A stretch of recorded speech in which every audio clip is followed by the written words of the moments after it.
Assalamu alaikum wa rahmatullahi wa barakatuhu. I'll take a fresh start again for all those people who might have just joined me. Sorry about little delay like this. Let's start with the dua. Nahmaduhu wa nusalli ala rasulihil kareem amma ba'd fa'auzu billahi minash shaitanir rajim bismillahir rahmanir rahim rabbi shrah li sadri wa yassir li amri wahlul uqdatam min lisani yafqahu qawli. So I told you about this verse from Surah Al-Anfal that it definitely or indeed it's a test from Allah subhanahu wa ta'ala that we have this parenting job, and every time, I mean, whether your kid is a newborn or a toddler or a school going kid or a teenager, it's a big challenge for all of us. So now what we do is, how do we sort of bring ourselves to it, that we do it? We tell ourselves, this is my job, Allah subhanahu wa ta'ala has given me this job, so inshallah, if Allah wills, I will carry on with it. So parenting confusions, a lot of them, we don't know where to draw where to be good loving parents, where to look at their disappointments or channelize ourselves or channelize our children, and in the whole process we have a burnout. So we need to have a win-win philosophy, and we need to understand why loving, nurturing relationships are very important for us. Number one thing, because through relationships, children, they learn about this world. Now, because a lot of time when the parents, they're thinking about improving the relationship, honestly speaking, what I feel they are thinking about is that they want children who listen to them, who do whatever parents want them to do. But the purpose of having these relationships is we want children to be healthy throughout their life. Also remember this thing, that because through relationships, children learn to express themselves. Well, right now we're talking about parents having a bonding with the child, but I would also bring in like siblings. They don't have this bonding among themselves, and siblings are always like, in a fix. Our parents are in a fix related to the sibling, but we have to understand that in this dealing, they learn how to deal with different scenarios. Similarly, we also need to understand that when we respond in a loving and a gentle and a very nice, appreciative manner towards our children, they learn the right ways of communication, right behaviors, and right emotions. So basically, what we are doing is, through these relationships, through this loving, through this bonding, we want to make our children feel very safe and secure, and we need to give them this feeling that the family is there with them. Second important thing that these children, they would learn is that what is your relationship with others. Like when you're talking about bonding with them, they would be always looking at how your relationship is, how you developmentally see your child, then how you are communicating not only with your child but also with the other rest of the family members, like husband, wife, how they're communicating with each other. Then they would also be looking at if you are with your in-laws or even with your parents or even with your lot of other interactions that are around. So children will be learning through that as well. And this shows that your child would learn how to behave with others and how people in return behave with them. So this is going to be like, an opportunity for your children to understand all these areas. So there has to be positive parent-child relationship. This is what we focus on. And how do we do that? If you focus on these three areas, that is going to bring in that strong bonding with your child no matter what the age is. Number one, being in the moment with your child. This is something that is practiced a lot in these times, which is called mindfulness. So when you are mindful, you are living in the moment with your child, that's when you start seeing results. Second is, and inshallah I'm going to give you more detailed pointers as we move on from here. Secondly, what we understand is we need to learn to spend quality time with our children. So third important thing is we create a very caring environment of trust and respect. So just remember these three important areas, and also remember to sort of apply these into day-to-day life or when you are dealing with these children. So let's start with What does it mean by being in that moment?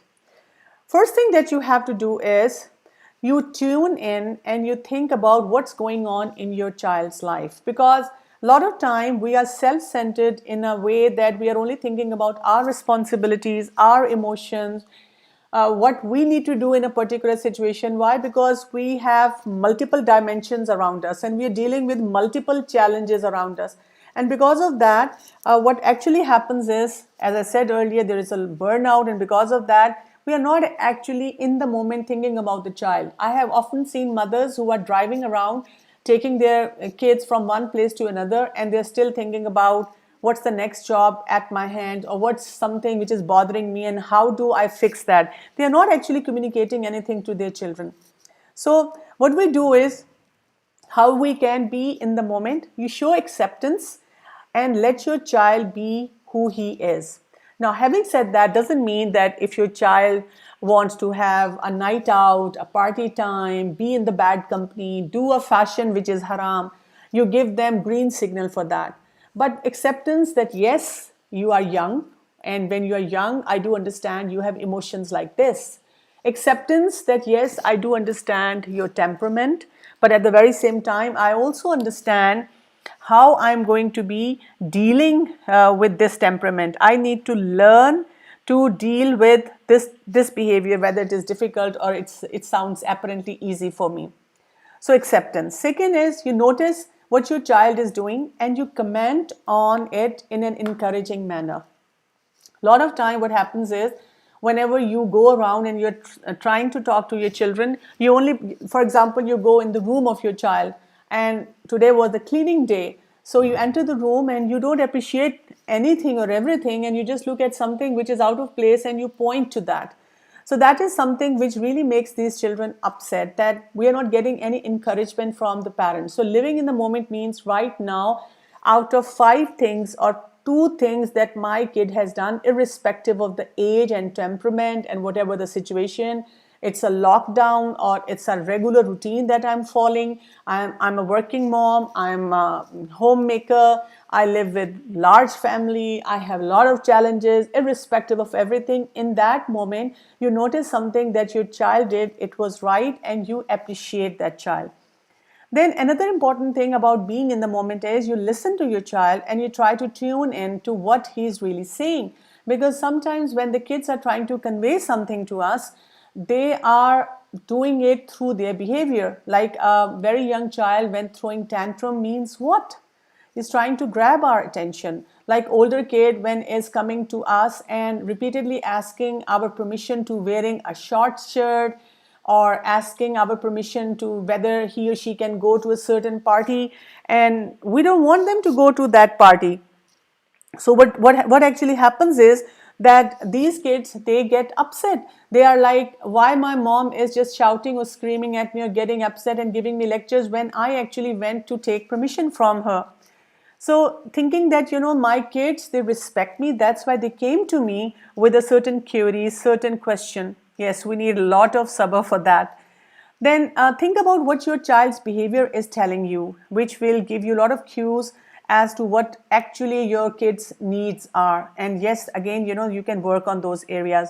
And giving them opportunity to take a lead in certain situations. Like sometimes we always keep thinking of them as babies, and I'm sure many of your kids would tell you, Mom, I've grown up, I'm no longer a baby. So you need to give them this opportunity to prove through their actions that they are not babies. For example, if you see them a lot more on screen, so being in the moment, you can tell them that, okay, I will allow you to have your phone at a certain age when like they're 17 or 18 and you have to get them a phone, but you tell them you have to prove your worth, that you are like an adult.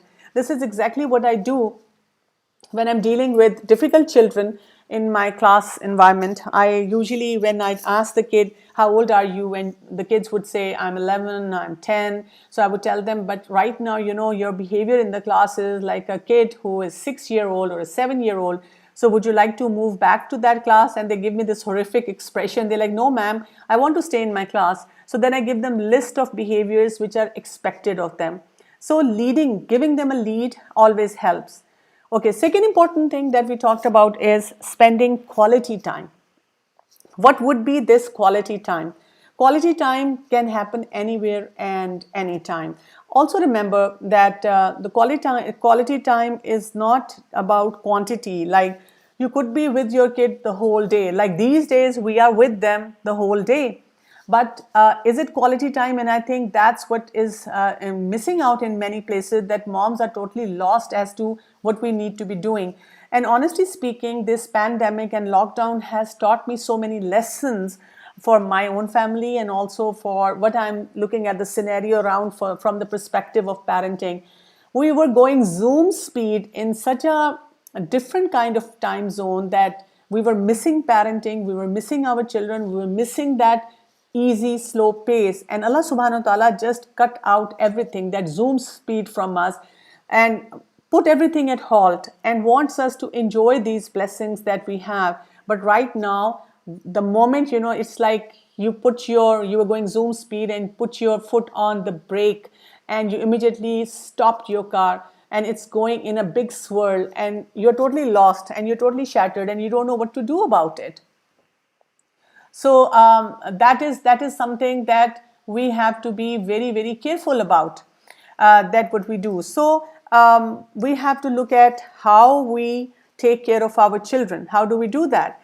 The quality time means we spend quality time in such a manner we show that they are valuable and we appreciate them, and we give them positive messages with smile, laughter, eye contact, hug, gentle touches. For example, they can come into the kitchen where you're cooking, and you don't give them a lecture, but what you do is you just smile and laugh, and you ask them, can I make you a smoothie? Or if you're baking something, can you also do something, for the rest of your siblings or for someone around you? So, something that brings a smile and laughter. But sometimes I've seen mothers or parents who start cracking jokes, but when they are cracking these jokes are not appropriate, and children, then they start crossing those boundaries. Then you try to plan one-to-one time with each one of your children, and especially with this lockdown, parents ask me, how would I do it? You have to remember all your children have different personalities, different temperament, different age groups, and their time requirement is also very different. But what you can do is, for example, if you are going out grocery, you can take one of them with you, and on the way you can just have chit chat. For example, for one of them could be a bedtime in which you put them to bed and you are doing story with them. For one of them, it could be their homework or study time, or just sitting and just doing some house chore. So for each one of them, you can identify what would they want to do and make it into a pleasant experience for them. And third important factor is trust, caring, and respect. This is very, very important that we develop trust with them. And in the very early years, when a kid is pulling on mom or looking around for mom, this is because of that trust. And for the older one, you can see the level of trust or the kind of chores that you perform, which are going to bring in trust, are obviously going to be different. And for this trust, caring, and respect, what you have to do is be available for them whenever they need you. They have to understand that if there is a challenge in my life and I go and I talk to my mom or my dad, they are there for me. They would listen to me. They wouldn't immediately attack my personality. They would value me for who I am. And they would allow that relationship to develop because of all these, my needs or my interests. And yes, in this trust, caring, and respect, what you do is you do set some firm but very fair kind of rules. Now, after understanding these three important areas, I still come back to this thing. If you have a child who is rebellious and is refusing to get off the car, or is refusing to do a certain thing that you want to do, and you are running short of time, and there's so many things that you don't know how to do, so what would you do? Okay. We have Habiba. She's saying, I need some suggestions on how to handle 17-year-old daughter. Yes, we're talking about all age groups, because there are mothers who have a younger age group. They have mothers who have older age group. Okay, so let's see. This is a child who will rebel. Now, then we come to a little older age group. Now, this is a child who, no matter what you do, they will be, even after the consequences on the last tantrum, he'll again come up to you with the tantrum. Now, this is a child who is going now towards school and there is no respect. And then this is a child who is a teenager with a lot of attitude. Now, what you need to understand, let me go back on these pictures and tell you, if you have a rebellious child, a very, you can say he's a toddler and rebellious, what you need to understand is how to distract this child, understanding the personality of the child, how to have discipline in right places, and how to, in a very smooth manner, get him to do what you have to do. For that, you have to be really proactive. When the children are little grown up, like the age of 2 to 3 years, you would find out they are the ones who are throwing a lot of tantrums. And this is where mothers, they keep sending me messages that how do I handle a child with a tantrum? Well, very easy. What you have to do is read about these childhood tantrums and then address those tantrums in that manner. You will find thousands and thousands of articles on the internet which will be telling you that. Then it comes to another child who is going to have, for whom you need to have lessons on respect, that this child is going way out of that range of respect. How do you teach them respect? Again, you need to be maintaining your cool to teach them respect. Now, so remember, when the kids are small, they are young, and you are focusing on how to handle them and at the very same time keep having that strong bond with them, that's when they enter the age of teenage, and they still have this bonding with you, but yes, there are going to be many areas where they will show you a lot of attitude. But if you have not been able to handle all those areas when they were in the toddler age group, when they were throwing tantrums, when they were disrespectful, when they were young, and so many other places, then your challenge is going to multiply. But inshallah, during this session, we are going to be talking about what to do, how would we handle these situations. Now, there's certain principles which apply whether it is a toddler, whether it is a school-going kid, elementary classes, junior high, high grades, whatsoever, which includes be there in the moment, which includes trust and respect, which includes having some quality time with them. So you encourage and you give choices and you set limitations to them. Now, children, they need thoughtful guidance and firm enforcement of limits. So, especially with teenagers, if you are more interested in teenagers, as I said, the same formula applies for every age group, if you ask me. But yes, teenage is a little more challenging than the rest of the ages. So for children, whatever age, and especially if teenager, you have to, whether when you tell them, yes, I would allow you, or yes, if you do that, you will get this permission, you have to think of all the consequences, all the strings attached before you say yes or before you say no. A lot of time what the children do is they sit on your head and they're trying to be like a pleaser for you. They're trying to talk to you in a softer tone because they need certain permission from you, or they're trying to apply certain pressure on you. So what you can do is when they want the answer there and then, it is very simple for you to immediately say, give me like a day or two and let me think about it and then I'll get back to you. And in that time frame, obviously you can take some advice from someone, you can think about it, you can discuss it, you can look into the pros and cons of it. Then you need to have set limits for the safety of the child and how his behavior can affect others. Like if your kid is giving you difficult time, any age it could be, and it is not good for the safety, then what you need to understand is you have to still reinforce that limit even if the child doesn't like it. And you have to maintain that limit to help child understand that they are responsible for their actions. If they behave in a, for example, if you give me attitude, I'm so sorry, it will be very difficult for me to allow you a certain thing. And the kids come up and say, well, I'm a grown-up person. I'm almost 17 or 18 or 19. And you tell them, if you behave as a 17 or 18-year-old should behave, only then you will be allowed to have this certain privilege. And that you can say without shouting, screaming, giving attitude. So kids, they resent guidelines. They rebel firm limits because they think different as they have different environment. I think there are going to be many of the mothers right now over here, and some of you might be listening to this talk later on, where your kids, especially in teenage, when you give them a no, a big no onto something that they're desperate for, and they say, you are such a cruel mom and I wouldn't do this to my kids. I'm pretty sure many of you heard this from your kids, that I will never do this to my kids. And my kids also tell me, just yesterday, my two daughters are in teenage. So one of them said to me, I will never do this to my kids. And every time they say this to me, I just laugh it off and I say, the tragedy is I used to say the same to my mom. And I ended up doing exactly what she was doing. And then my daughter would again say, but I wouldn't do it. So then I say, Inshallah, I hope, if you don't have to do that, that will be really great. And if I am alive till that time, I would really enjoy that you have different way of raising your kids. So why do I have to give them big lectures on that? Let's make it into a pleasant experience, because for me, the important thing is I want to encourage them. I made my point and I'm not letting them do a certain thing. But again, the bonding has to be there.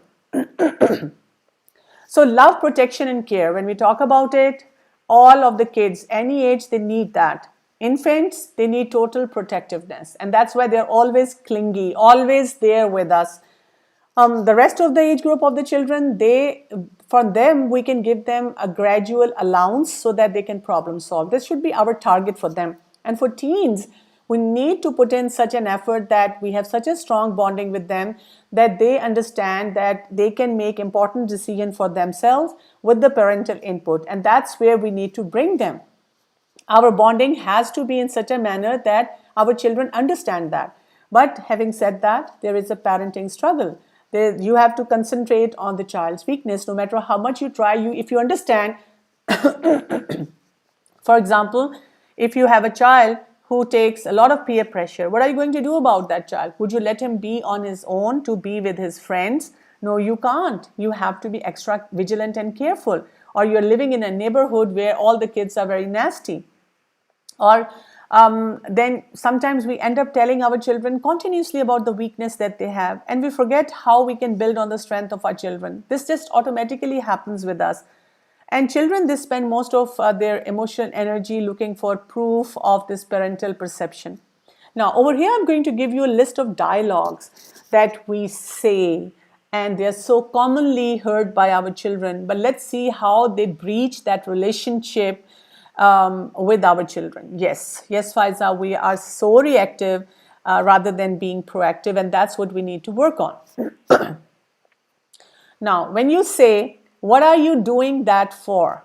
You know what the kid hears? You are not very competent. When we say, I have told you 1,000 times, this is again a very common remark. And sometimes when I say this to my girls, that I have told you 1,000 times, so they start counting and they're like, Mom, we will wait till you complete your 1,000 because you just said so. So now I have started actually counting the times when I say it. And that actually means what the kids are hearing is, you are dumb. Even when we don't say it, even when we're not shouting, maybe you're screaming, but that is going to, as I said earlier, going to breach that relationship. When we say, why you're not wearing your coat, your jacket, or your scarf, or whatsoever, the kids, they understand you are not smart enough to know what to wear. When we say, don't argue, turn off your TV or screen, they hear you can't figure out answer for yourself. So how do we handle? What is the right thing or the right thing to say so that our relationship stays in the right picture? So what we say so that kids can hear right. When I say, I will let you decide that for yourself, the kid will hear, you can decide as you are capable. I will give you one more chance. The kid comes to you and they have messed up somewhere and you say, you didn't handle well, but there's room for improvement. So we need to very wisely pick the sentences that we talk about. One of the counselor that I work with sometimes, and I consult them sometimes for my own kids and my friends that I know, they say that what mothers especially need to do when the children are in teenage or even earlier than that, they have to actually rehearse the dialogues, the sentences, the remarks that they have to make in front of their kids so as to make them very impactful. So if someone decides like that, what was missed? The kid would hear, you are smart enough to think where you went wrong. Let them find out. For example, you are angry, you're upset. Sometimes the kids would come to you. They would ask you, can I over the weekend go somewhere? And you can just give them this very nice smile and say, what do you think, or what do you expect my answer would be? And your kids would tell you, I know you wouldn't allow me. Then again, you can say it with a smile that, well, then what's the use of wasting your words on that? Let's do something for which I will say yes. So you can always make those. The kids obviously are going to have a long face. They wouldn't like it. They would be angry. But for us as parents, the important thing is, let's never break that connection with our children, and let's keep working on our sentences. So, what are the different blunders of this unconditional love that we have with our children? Withholding love to make children behave. Please never do that. I will never love you, or get out of my life, or I wish you were not there. I have actually come across moms who have such difficult time with their children, especially in teenage, that they end up telling me that, Dr. Kamal, I have actually started hating my daughter or my son. I actually don't feel any love for my kid. And this is something that is so scary, and we don't want to go over there. Second is, sometimes what parents do is they give their kids too much love because they want to please their kids, so that whatever needs to be done could be done. Again, I wouldn't approve of that. And sometimes parents' love depends upon the school achievement or a certain criterion that they have set up in their mind, that if my kid does this, because I love eating apples and I think apples or milk are very healthy. So if my kid drinks apple, I love my kid. If my kid prays, I love my kids. Performs salah, I love my kids. Does hifz, I love my kid.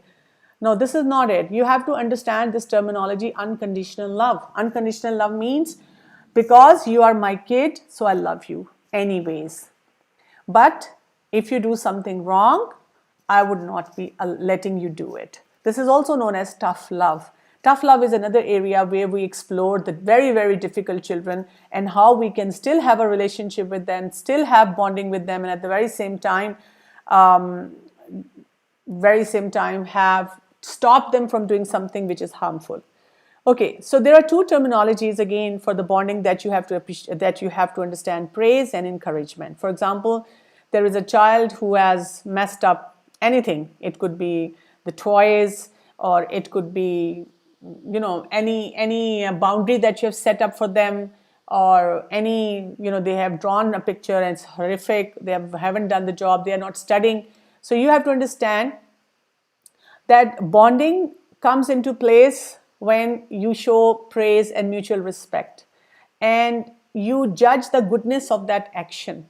Yeah, like sometimes your kids these days, they would be telling you, let us cook something, let us go in the kitchen and cook something. And when they come out of the kitchen, it's such a big mess that it gives you a headache, and you would have just made that food in 1 hour, and now with whatever mess they have created in the kitchen, you spend 3 hours cleaning it up, and then you're so upset with your children, and then you keep telling them, next time I'm not letting you go in the kitchen. And the kids would apparently get so upset that, like, we tried to make an effort to please our parents that today we are going to cook something, and they are not even happy with that. So praising comments, they don't fit in with the child's self-image at times, and that is also a problem. Sometimes we are trying to be too pleasing towards our children. They're failing, they're flunking, they're not doing anything, and we are saying, oh, mashallah, my kid would be doing great in this life. Encouragement is something where there's no connection to the relationship. It could be good, bad, or neutral, but you keep working on the behavior of your child, and you keep evaluating that behavior, and you accept, and the child learns to accept that evaluation even when it is hard. So there are things that you need to understand is you have to set firm, loving limits with your children. You need to understand what are the important things to do. And then if you want to have a strong bonding with your children, you give them choices rather than just refusing, because the moment you tell them, no, you can't do it, that's when they're going to be really upset with you. So what you do is you don't tell them to act in a certain way, don't show your frustration, or if there's further misbehavior, you respond by the question, and make sure you enforce one of the choices. Like, If you want them to be off the screen and you have told them that you're off the screen and they say we are bored or we want more screen, you can tell them, at this time you have two choices. Either you can sleep or you can read a book. And when you're telling them this, then you are not showing your frustration, you're showing the clarity of mind, and you are definitely leaving an impact that I'm not breaking the bond. And let's say the kid goes in his or her room banging the door, and then later on they are talking to you and they're telling you that you are so unfair. You say, can we move on please? Can we talk about something else? So you have to really maintain your calm in all those places. So basically, whenever there is a problem, you need to understand how to empathize to handle that problem and give back that consequence to your child in a very loving manner. And for that, you need to understand how to set limits for your children. For setting the limits, remember the limit setting starts at the age of 6 months. Yes. By 6 months, when the child is trying to touch something and you tell them no, but at the very same time you have a smile on your face. So the boundaries we set for children are in reality the boundaries we basically are setting for ourselves. Like a lot of parents, when they ask me that I don't know how to communicate a certain concept to my kid, is because they are totally confused on how to apply those principles repeatedly and what are the kind of keywords that they use all the time. So even if they know all your options all the time, you can keep repeating it. If we can't order kids, how will we set the limits? So we need to learn how we can order the kids, but at the very same time, remember what are the limits required for any particular age group. Like newborn, you will cuddle the newborn, but obviously you would protect him from anything which is harmful. For a crawling baby, for a kid who wants to run in the street, you're going to hold the hand. For a kid who doesn't want to stay in the room or doesn't want to study but play, how you have to guide them towards actually studying. So bonding is about talking to the children. And for that, what you need to do is differentiate between fighting words and thinking words. What's the difference between these words? This is our talking cycle. We issue a command and they sit as if they haven't heard it. We are on mute. We give them more commands and they're still on mute. We show sternness, we get angry, and then there are loud voices exchanged between the two. And this is something which keeps happening. So the issue is not resolved in any way. And we keep seeing that basically the kids, they are ready for this fight, because at that time we'll tell them, go to your room and you're grounded. And the kids say, oh, finally I'm back in my room and I don't have to see my parents, I don't have to take their commands, and I can be on my own. So when parents ask me, what are we supposed to do? Let's see, we need to understand the difference between the fighting words and, as I said, thinking words. So the impact of what you say is also very important. Child says something loud and unkind to the parent. The fighting words are, don't you talk to me in this tone of voice. And when you say that, the kids, how do they respond? They shout back at you. But the thinking words are, you look upset. I'll be very glad to listen to you when your voice is as soft as mine. So you're not breaking a relationship. You are maintaining your boundary or bond with your children, and at the very same time, you are teaching them to be respectful. I recall one of my kids when he was around 9-10 years old, would be picking up a fight with the siblings and would come to me shouting and screaming and crying at the top of the voice. So I would always have to sit back, look at the child and tell the child, I'm so sorry, I'm not able to understand a single word. Because what the child initially thought was that if the mother sees a crying child, so she would have all the sympathies for him or her. But when I said, I'm so sorry, I'm not able to understand a single word that you're saying, or what's the situation, unless you calm down and you talk to me in a polite manner and a soft and a settled manner, I will not be able to help you. So this way my bonding would be there with the child, and at the very same time I saw that within few episodes the kid learned that I would only be responding to him when there was a nicer, presentable way of communicating to me.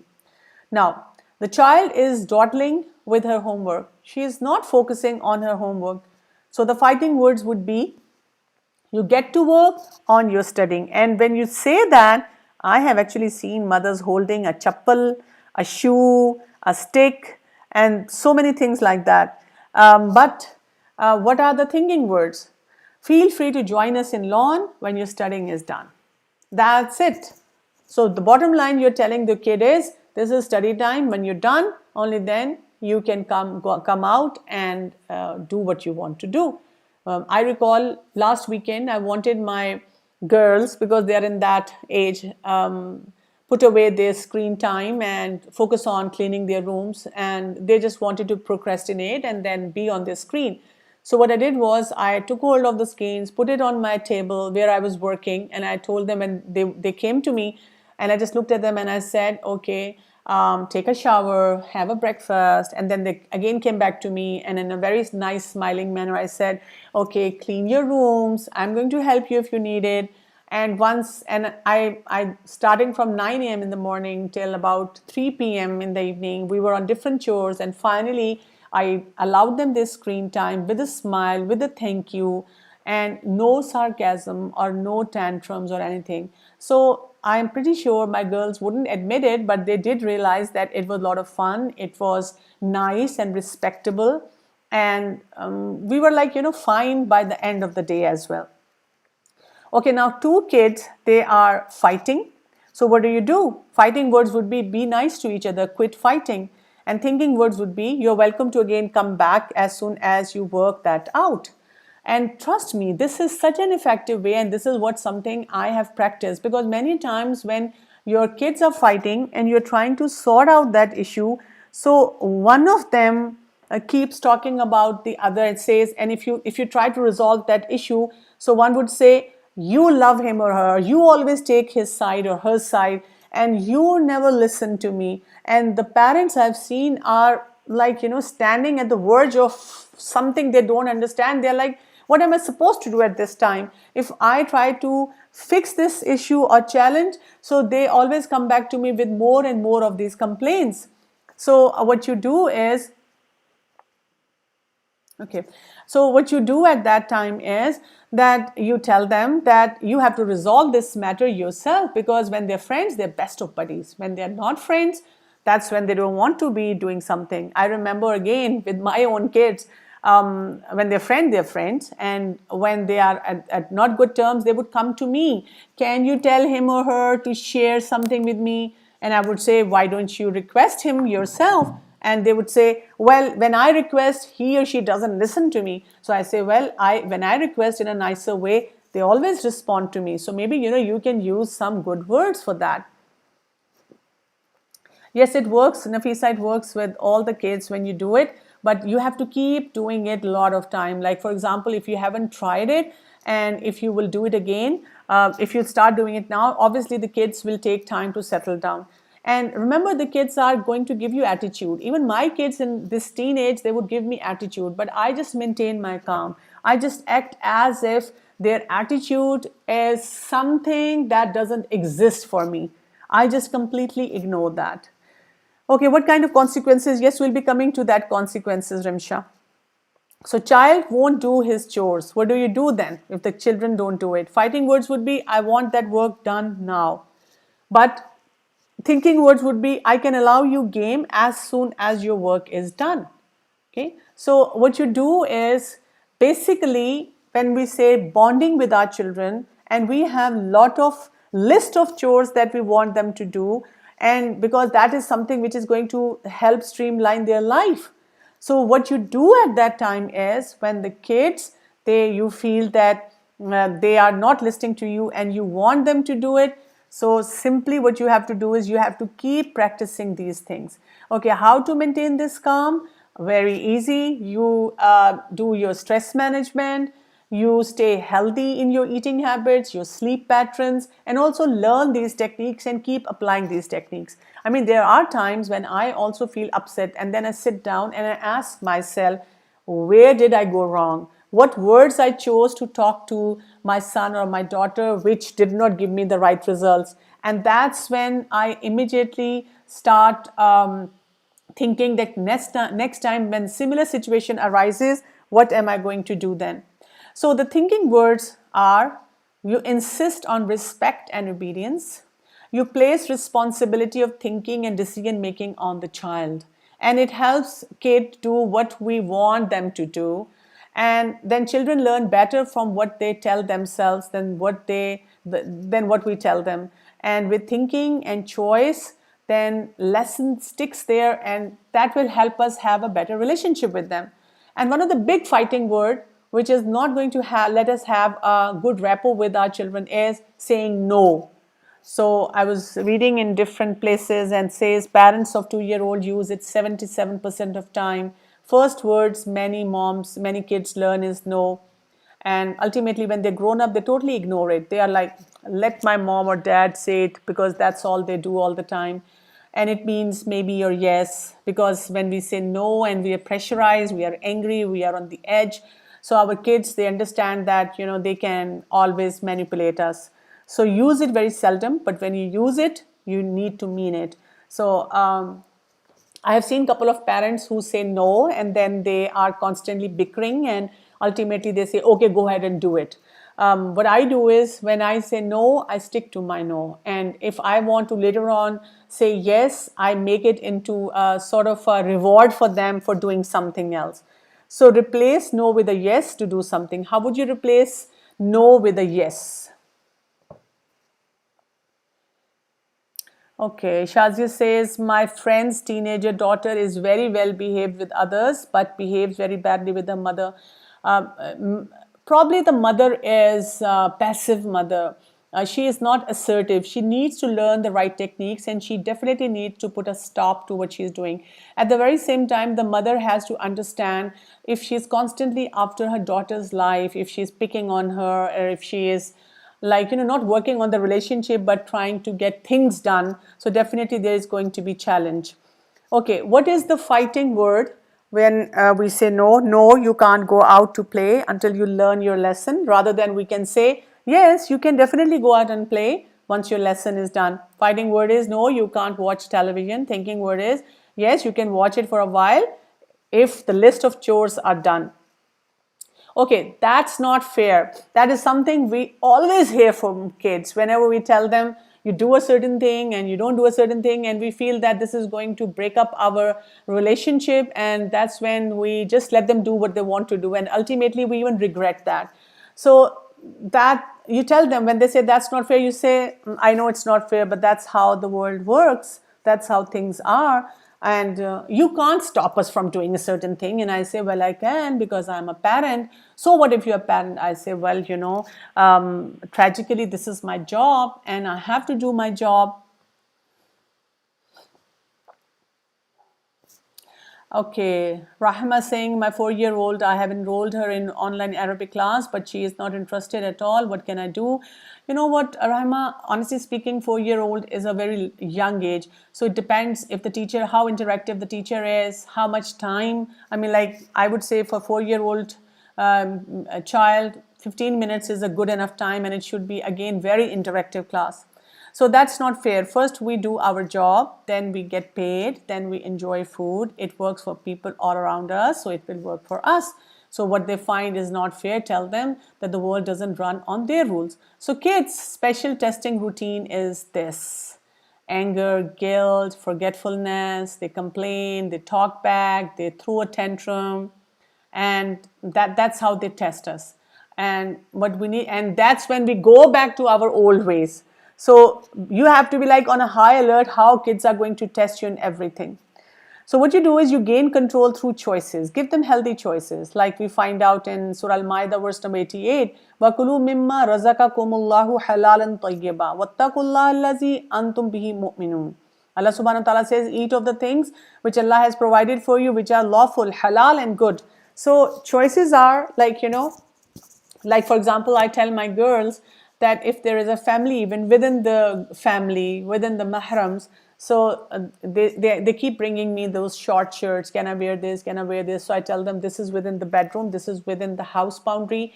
When you go to your grandparents' house, this is where your shirt should be. This is like, I don't mind you wearing any color, any design, but this is where it should be.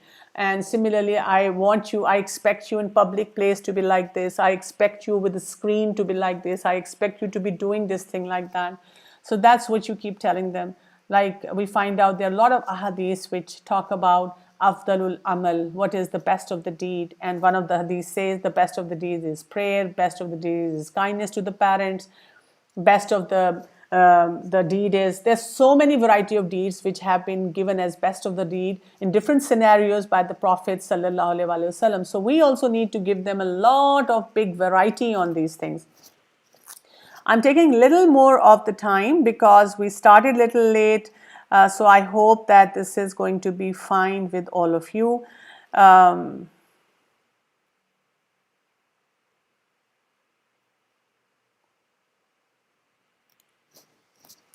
So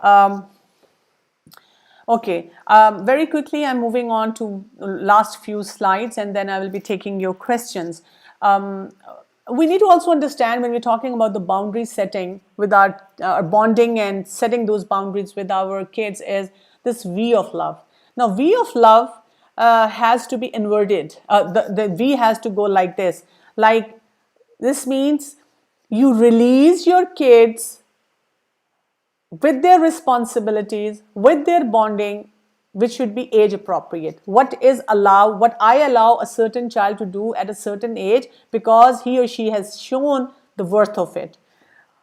Tragically, our relationship gets really bad when what we do is that we give them a lot of choices when they are young, and as they grow older, we start putting limitations to everything.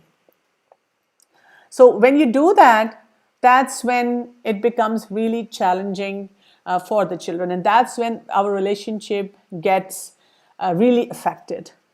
Okay, Fatma is saying, my daughter 14 years, son 9 years old, they want always hugging me. They need love, but I'm busy with my study and busy with housework. What should I do? Very easy, Fatma. I think you're blessed if you have children who want your time. You can make a timetable, and you can set a certain time where you give them quality. And later on, you can tell them, when I'm studying, this is what you can do. They can give you a flying kiss, or they can make you tea, or they can do some of their work, and then you can praise them once you're done with your classes. So wise parents, what they're going to do is impose natural consequences. We had this question, that how do we impose consequences? Consequences always have to be natural. Natural means, for example, if you use screen wrongly, your screen will be taken away, confiscated. If you don't eat on time, nobody's going to cook extra meal for you. If you are not able to find, because you didn't clean your room properly and you didn't put everything in place, and then you're running around screaming and shouting where my certain thing is, so nobody is going to find it for you. This is what I do. If my kid is running around looking for a thing, I just sit back and I ask them. They're like, pata nahi kidhar hai, I don't know where it is. And I just look at them, give them this smile and say, it should be where you put it. So go and find it over there. So they might think that mom, or sometimes, other family members in the family, they would look at you as if you're such an insensitive mom. But this is what I have to do. This is my job. I have to impose natural consequences. So whenever they do something, you have to be doing that. But at the very same time, you have to be empathetic. You have to tell them, I know you must be upset that you're not able to find something. This is also known as cause and effect. When something happens, so there is something that again goes in that direction. Okay. Okay, another thing that we have to learn empathy is, I'll give you quickly some situations. Ahmed misses dinner because he didn't go to do his chores on time. Angry words would be, don't do that again. Empathetic word would be, I know how it feels. I am hungry too, but when I miss my meal, but I will make you a big breakfast. So you don't actually go back in kitchen thinking that if I cook for them again, I open the kitchen, and then my relationship will improve. Now, Amna is tired in the morning because she stayed up too late. So angry words would be, I told you, you'll be tired if you don't go to bed on time. Now you're going to suffer the whole day. But empathetic words would be, oh, you're so tired. I feel the same way when I have to do work and I didn't get enough sleep. So maybe, what you can do is you can, for the next day, do a better thing. Abdullah gets low grades on the report card. So angry words would be, why don't you do your homework and now you come home with such low grades? That ought to teach you a lesson. And empathetic words would be, oh, how awful. During my studies, I felt bad when I got those such grades. So empathy, understand. And I would end up with this, kids don't care how much you know until they know how much you care. So let me look into your questions now. Some of them I answered, and I'm going to move on. There is a question, says, my 18-year-old daughter, when she's not allowed to go out with her friends without a parent being present, she says, I'm the only parent who wants, I'm the only person who wants a chaperone. Bilkul, bilkul. I mean, my kids also say the same thing. They would say that all the parents give they allow their kids to do whatever they want to, and you want to like always escort us, or like keep watch on us, you don't trust us. And I just smile and I say, I don't give them explanation that you don't know, you're going out in a jungle and the people and they're very clever and you're so innocent. I don't give them any detail. I just look at them and say, if you want to go, that's the only choice you have. Yes, inshallah. My slides are over here, and if anyone, if you want, I will be inshallah sharing it with the organizers. Okay, Faiza says, my 14 and 10 years are not motivated to do anything, वैसे, but they keep insisting screen all the time. Well, that's normal. Let them. So you use that screen to make them do everything. Like every hour when they do it, you can make a list of the tasks that you want them to do. Now, if they scream and they shout and they complain, that's when you have to maintain your calm. That's what you have to keep hugging them, loving them. You can even bring up, some articles on the from the Google, some articles, and show them and say, I love you so much, and that's why I don't want you to be on screen, because all the experts say it is so harmful for you. Sarah. Okay, my 6-year-old daughter doesn't know the way how to tell her problem. She just starts crying or starts shouting that you don't know because she can't explain herself. Well, you just sit with her, hold her hand, look into her eyes, offer her water, and tell her, I will understand if you tell me what you're trying to say. Or then you can also ask her, why don't you write it down? Probably if you write it down, that's when the things are going to be better understood by everyone. Okay, siblings dispute among teens, how to address. Oh, I showed you that screen, Asma, where I said that you don't even have to intervene. You tell them, I'm so sorry, you are grown up. I wouldn't like to interfere between the two of you. Why don't you try to resolve it yourself? And if they're not able to resolve, that's when you tell them, okay, bring the matter to me, and I'm going to give you a common consensus, what is to be done in this situation. Without taking sides, in an unbiased manner, you give them some solution.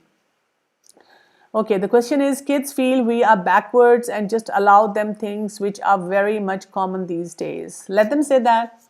That should not affect your relationship. Tell them, yes, that's how we are.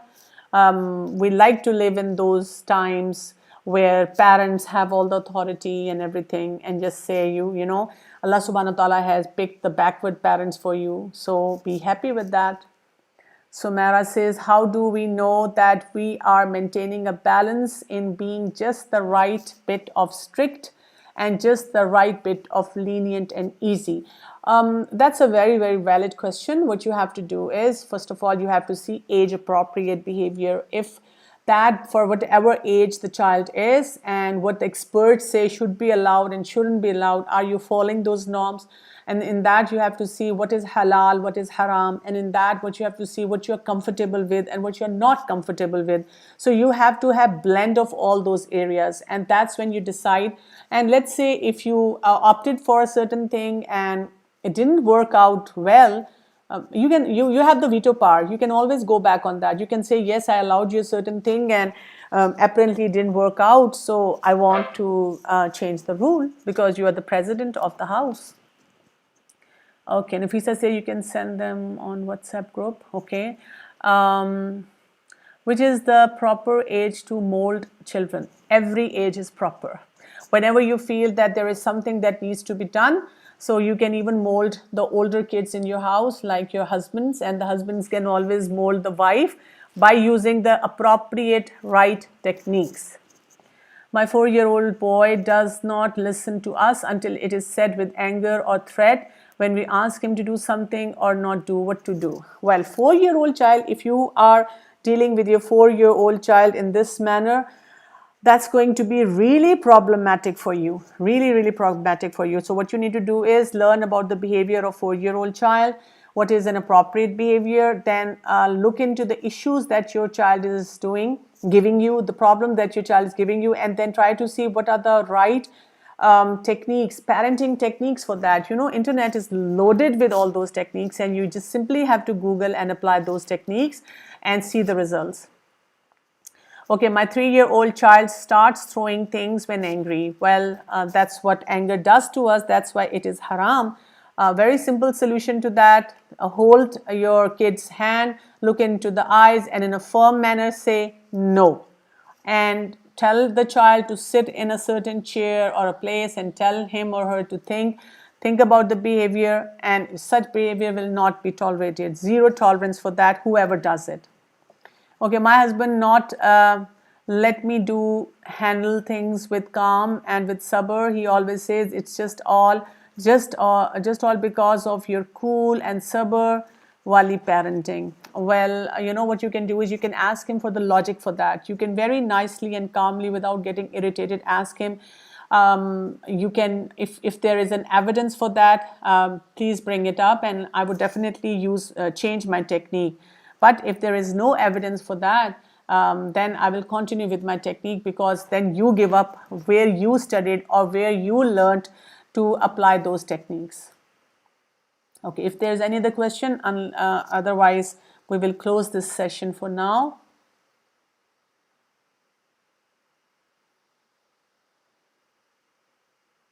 Yes, teenage is a time.